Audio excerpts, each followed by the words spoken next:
2 minutes pour comprendre. Aujourd'hui, on va parler du lait. On va en parler avec Sandra Ferreira. Vous êtes diététicienne nutritionniste. Le lait, bon pour la santé, pas bon? Est-ce que c'est notre ennemi? On entend beaucoup de choses à propos du lait. Et d'abord, il n'y a pas un lait, il y a des laits.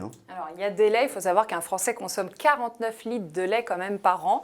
Et dans ces types de lait, il y a le lait écrémé, qui ne contient aucune graisse, le demi-écrémé qui est à moitié écrémé et le lait entier qui est entièrement gras. Donc oui, ces trois types de lait, souvent on les reconnaît grâce à la couleur du bouchon, bleu, vert ou rouge.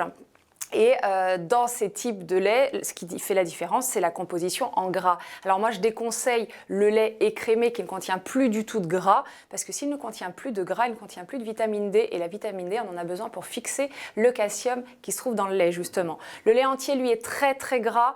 Bon, ça peut être bien occasionnellement pour des recettes particulières. Donc celui que je conseille, c'est le lait demi-écrémé. Et je fais partie donc de ceux qui pensent que le lait N'est pas notre ennemi? Et non, il n'est pas notre ennemi. Et pourquoi il y en a qui disent que c'est notre ennemi alors?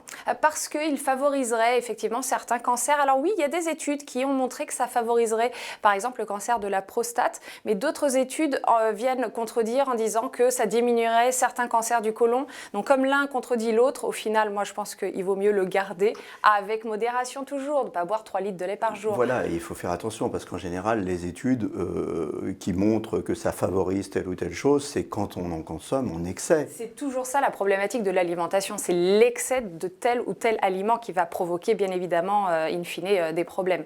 Mais sinon, avec modération, il y a en général peu de soucis, parfois des soucis de digestion. Si vous avez l'impression de ne pas digérer le lait, c'est parce qu'il y a parfois un problème de digestion de lactose. Enfants, on leur donne du lait.